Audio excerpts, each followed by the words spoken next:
Bismillahirrahmanirrahim. Alhamdulillah wassalatu wassalamu ala Rasulillah wa ala alihi wa sahbihi wa man walah wattaba'a hudahu ila yaumin nalqah amma ba'd. Ma'asyiral muslimin rahimani wa rahimakumullah. Kita lanjutkan kembali silsilah kajian kita untuk mengisi 10 hari terakhir di bulan Ramadan, merujuk pada risalah yang disusun oleh Fadilatul Syekh Abdul Razak Ibn Abdul Muhsin Al-Abbad Al-Badr hafizahumullah ta'ala, Asyratu Asbabin Linsyirahis Sadr, 10 sebab agar melapangkan dada. Kita sampai pada sebab yang ketujuh. Qala al-muallif hafizahullah, as-sababu sabi'u asy-syaja'ah. Sebab yang ketujuh adalah sifat pemberani. Beliau mengatakan lisyaja'ati atharun balighun fi rahatin nafs. Sifat pemberani itu memiliki pengaruh yang besar di dalam rileksnya jiwa, wa tuma'ninatil qalb, tenangnya hati, bi khilafil jubni, berbeda dengan sifat pengecut. Fa innahu yajurru ala sahibihi minan nakadi fil aishihi. Pengecut itu bisa menyeret pelakunya pada hidup yang merana. Ma'asyiral muslimin rahimani wa rahimakumullah. Jadi sifat pemberani ini adalah sifat yang mulia yang menjadikan seseorang itu memiliki kelapangan dada. Ya, dan berbeda dengan lawannya yaitu pengecut. Sifat pengecut ini bisa membuat hati menjadi sempit, bisa membuat dada menjadi sempit. Ya. Dan pemberani ini, ma'asyiral muslimin rahimani wa rahimakumullah, tidak muncul tiba-tiba.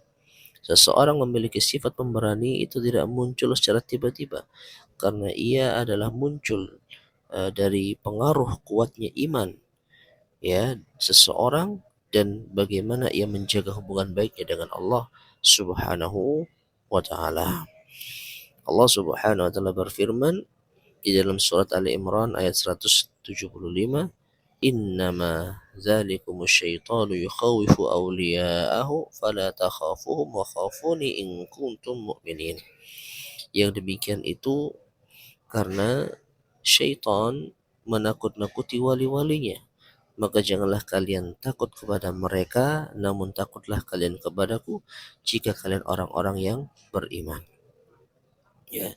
Jadi Allah Subhanahu wa taala memberitahukan kepada kita, ketakutan itu datangnya dari syaitan. Syaitanlah yang menakut-nakuti manusia, tidak memiliki sifat pemberani, pengecut, ya. Namun ketika seseorang itu takut kepada Allah, maka ia jadi orang yang pemberani, bukan orang yang pengecut. Wasahha anin Nabi sallallahu alaihi wasallam, dan juga sahih dari Nabi sallallahu alaihi wasallam, annahu kana katsiran ma yata'awwazu billahi subhanahu wa ta'ala minal jubni wa minal bukhli. Bahwasanya beliau sallallahu alaihi wasallam itu banyak berdoa meminta perlindungan kepada Allah dari sifat pengecut dan sifat bakhil, ya. Di antaranya dari Anas bin Malik radhiyallahu anhu, beliau mengatakan bahwa Nabi sallallahu alaihi wasallam itu pernah membaca doa, Allahumma inni a'udzubika minal ajzi wal kasal wal jubni wal harami wal bukhl. Ya Allah, sesungguhnya aku meminta perlindungan kepadamu dari sifat lemah, dari malas, dari pengecut, dari pikun, dan dari bakhil. Ya.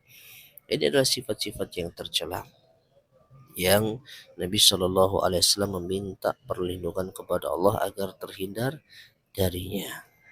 Nah, kemudian Syekh Abdul Razak menjelaskan khususnya sifat jubn dan bukhl, pengecut dan bakhil.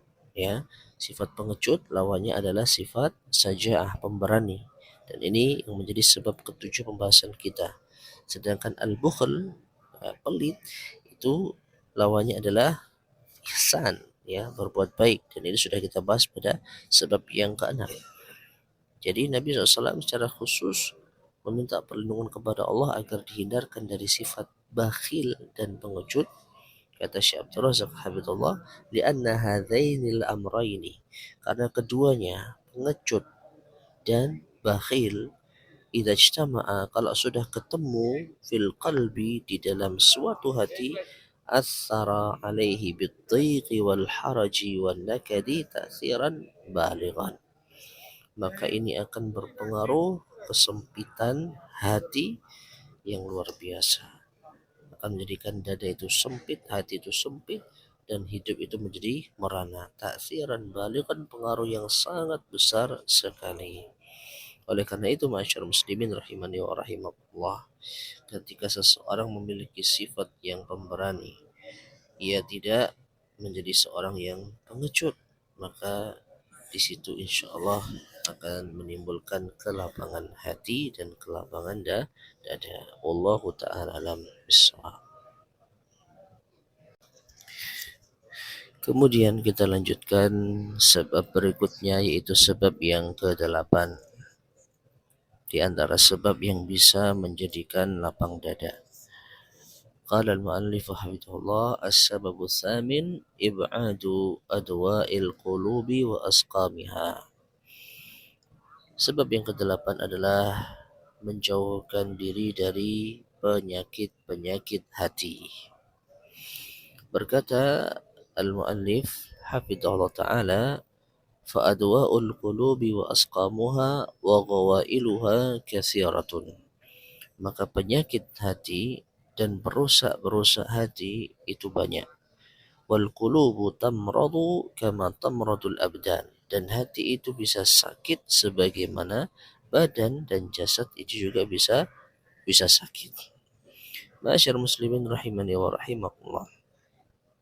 Di antara sebab berlapang dada adalah menghindarkan diri kita dari berbagai macam penyakit hati. Mengapa demikian? Karena penyakit hati itu memiliki pengaruh yang besar terhadap jiwa. Penyakit hati memiliki dampak negatif yang sangat besar terhadap jiwa, seperti hasad, iri, dengki. Itu membuat hati sempit, membuat dada sempit. Ya, ketika seseorang tidak suka, tidak ridha dengan ketetapan Allah Subhanahu wa taala, ketika seorang merasa iri dan dengki atas nikmat yang Allah berikan kepada saudaranya, lalu dia merasa jengkel, ya, dia merasa hasad, maka ini membuat dada sempit. Ya, dia merasa terpenjara dan tersiksa atas nikmat yang Allah berikan kepada saudaranya. Mengapa nikmat itu diberikan kepadanya? Mengapa bukan kepada saya? Ya, membuat hati apa? Sempit, membuat dada itu sempit, hidup tidak tenang. Ya, maka menghindarkan diri penyakit hati itu termasuk di antara sebab yang bisa melapangkan dada. Ya, nah maka dari itu sebaliknya, hati yang sehat, hati yang tidak tercampur dengan penyakit-penyakitnya, ini bisa melapangkan apa? Melapangkan dada. Kemudian Syekh Abdul Razak hafizahullah taala menukilkan penjelasan dari Syekhul Islam Ibnu Taimiyah rahimahullah taala yang cukup panjang, namun coba kita persingkat. Qala Syekhul Islam Ibnu Taimiyah rahimahullah fi kitabih Amradil Qulub wa Shifa'uha. Syekhul Islam Taimiyah mengatakan dalam kitabnya Amradul Qulub wa Shifa'uha, wal Qur'an shifa'un lima fis sudur wa man fi qalbihi amradus syubuhati wasyahawat. Al-Quran adalah obat dari penyakit yang ada dalam dada, penyakit yang ada dalam hati, yaitu penyakit-penyakit berupa syubuhat dan syahwat. Masyarakat muslimin rahimani wa rahimakumullah.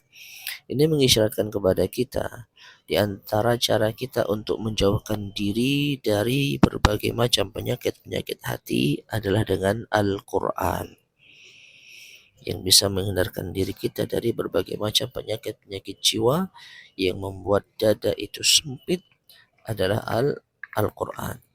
Karena di dalam Al-Quran terdapat berbagai macam penjelasan yang bisa menghilangkan syubhat, yang bisa merusak pikiran. Dijelaskan di dalam Al-Quran kebenaran tauhid, kebenaran tentang yaitu Allah Subhanahu wa taala.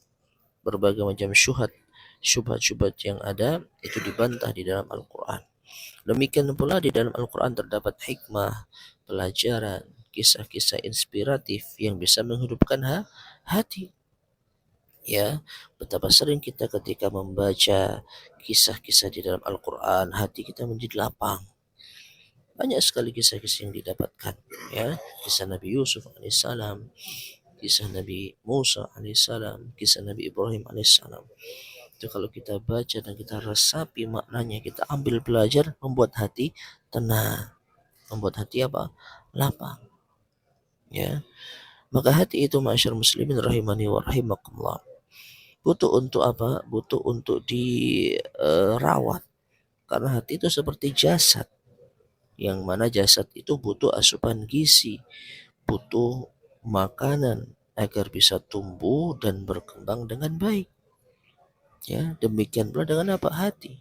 Ya, butuh asupan gizi yang baik. Di antaranya adalah Al-Quran. Ya, dan jasad itu bisa sehat dan kuat jika diberi asupan yang baik dan dihindarkan dari asupan-asupan yang buruk. Kita menghindari makanan-makanan yang berbahaya.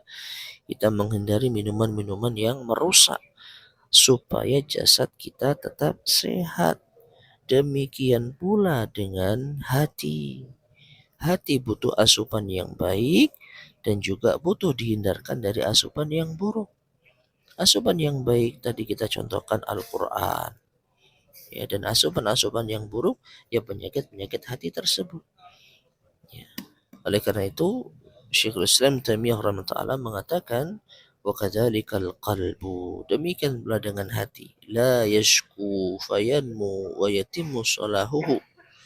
Hati itu tidak akan tumbuh dengan baik dan sempurna illa bihusuli ma yanfa'uhu, kecuali apabila ia mendapatkan asupan yang bermanfaat, wa daf'i ma yadurruhu, dan dihindarkan dari asupan yang madarat, asupan yang memadaratkannya, yang membahayakannya. Nah, di antara yang membahayakan hati itu adalah penyakit-penyakit hati seperti yang tadi sudah kita sebutkan: hasad, iri, dengki, sombong, takabur, yang merasa tinggi, ujub. Itu semua penyakit hati yang harus untuk kita hindarkan kalau kita ingin memiliki dada yang lapang. Maka masyarakat muslimin rahimani wa rahimakumullah, lapang dada bisa diraih dengan cara menjauhkan diri kita dari berbagai macam penyakit-penyakit hati. Kita cukupkan kesempatan kali ini. Wassallallahu wasallam wa baraka ala nabiyina Muhammad wa ala alihi washabihi ajmain. Wa akhiru da'wana anil hamdulillahi rabbil alamin.